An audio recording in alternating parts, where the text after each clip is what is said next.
Bunga mawar di taman mekar disiram air di waktu pagi. Mari bersama kita berdiskusi menjaga akal dan hati tetap jernih. Assalamualaikum warahmatullahi wabarakatuh. Shalom, Om Swastiastu, nama budaya dan salam kebajikan bagi kita semua. Di sini kami tim C dari SMA 62 Jakarta akan mengemukakan pendapat kami mengenai strategi pengembangan sumber daya manusia pengelola museum sebagai bentuk penguatan kehadiran museum di tengah masyarakat global. Tetapi sebelum itu perkenalkan, nama saya Afifah Fazla Sabira selaku bicara 1 dan ada rekan saya Sabia Malaika Aulia selaku bicara 2 serta Monica Stachia selaku bicara 3. Mosi kami pada hari ini yaitu strategi pengembangan sumber daya manusia pengelola museum sebagai bentuk penguatan kehadiran museum di tengah masyarakat global. Museum harus dapat beradaptasi dengan perkembangan zaman. Tantangan globalisasi menuntut museum menjadi lebih interaktif, digital, dan juga relevan bagi generasi masa kini, bahkan juga bagi masyarakat internasional. Namun, saat ini masih banyak pengelola museum yang belum sepenuhnya memahami cara-cara baru ini. Selain itu, keterbatasan sumber daya dan kurangnya pelatihan yang memadai sering menjadi hambatan utama. Hal ini menyebabkan museum kesulitan dalam menghadirkan pameran yang menarik dan edukatif bagi pengunjung modern. Oleh karena itu, pengembangan kompetensi dan kemampuan pengelola museum menjadi sangat penting agar mereka dapat mengadopsi inovasi dan teknologi terbaru serta memaksimalkan potensi museum sebagai pusat kebudayaan dan pendidikan. Berdasarkan data dari UNESCO pada tahun 2022, sebanyak 70% museum di Indonesia belum memaksimalkan potensi teknologi digital dalam pengelolaan dan presentasi koleksi mereka. Padahal, museum-museum di negara lain sudah gencar memanfaatkan teknologi untuk meningkatkan daya tarik dan interaksi dengan pengunjung. Dari fakta ini jelas terlihat bahwa ada kesenjangan yang perlu diatasi. Pengembangan sumber daya manusia pengelola museum menjadi solusi utama untuk meningkatkan daya saing dan keberadaan museum di era global ini. Langkah ini tidak hanya mencakup pelatihan teknis, tetapi juga membangun pola pikir yang lebih kreatif, inovatif agar museum-museum di Indonesia termasuk Museum Sumpah Pemuda dapat terus relevan dan menarik di mata dunia. Terlebih lagi dalam era digital yang semakin maju, pengelola museum harus mampu memanfaatkan teknologi secara efektif untuk menyajikan pengalaman yang lebih mendalam dan bermakna bagi pengunjung. Seiring dengan itu, strategi pengembangan sumber daya manusia harus berfokus pada peningkatan kompetensi dalam berbagai aspek, seperti penggunaan media sosial untuk promosi, pengelolaan data digital, hingga penyajian konten yang menarik dan edukatif. Dengan begitu, museum tidak hanya menjadi tempat penyimpanan artefak bersejarah, tetapi juga menjadi pusat pendidikan, kebudayaan, dan hiburan yang dapat menarik minat semua kalangan, baik lokal maupun internasional.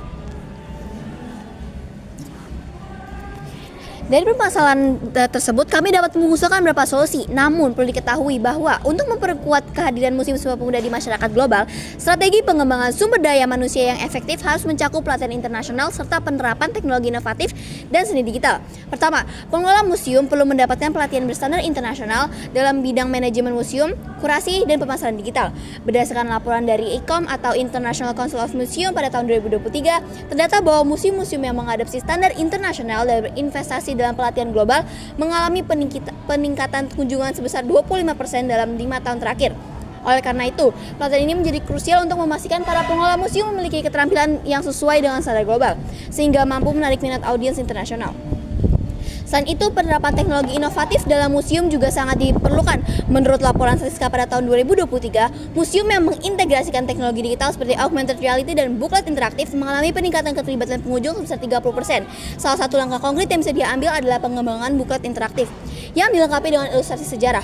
Booklet ini tidak hanya sekedar menyajikan informasi, tetapi juga mengajak pengunjung untuk berpartisipasi dalam misi atau game edukasi yang menyenangkan. Contohnya, pengunjung bisa mengikuti misi berbasis game, seperti mengalahkan lawan, untuk memahami peristiwa sejarah dengan cara yang lebih menarik dan mudah dipahami.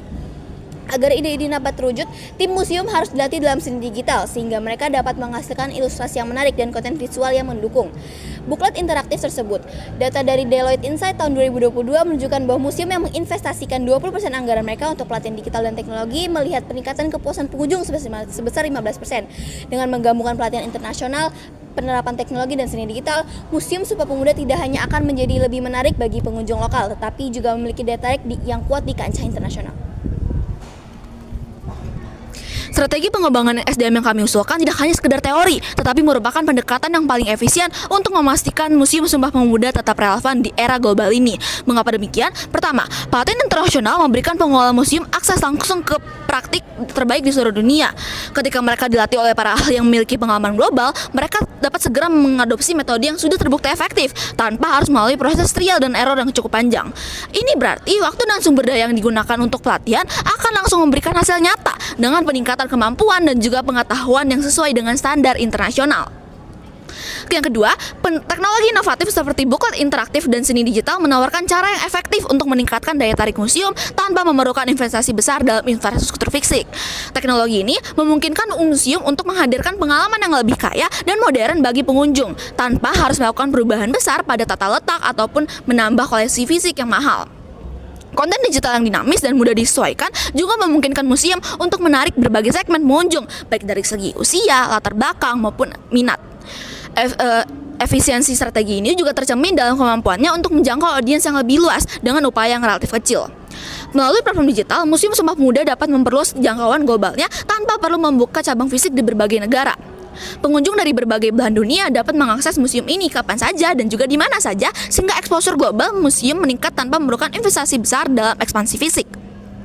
Yang terakhir, dengan pelatihan yang tepat, penerapan teknologi digital yang strategis, inisiatif yang diambil oleh museum akan didasarkan pada perencanaan yang terukur dan efisien. Hal ini memastikan bahwa setiap langkah yang diambil akan memberikan dampak maksimal dengan penggunaan sumber daya yang minimal. Inilah yang membuat solusi ini tidak hanya efektif, tetapi juga efisien, karena setiap elemen strategi dirancang untuk mencapai hasil optimal tanpa pemborosan. Sebagai kesimpulan, pengembangan SDM dan penerapan teknologi digital di Museum Sumpah Pemuda adalah langkah yang tepat dan efisien dalam menghadapi tantangan globalisasi.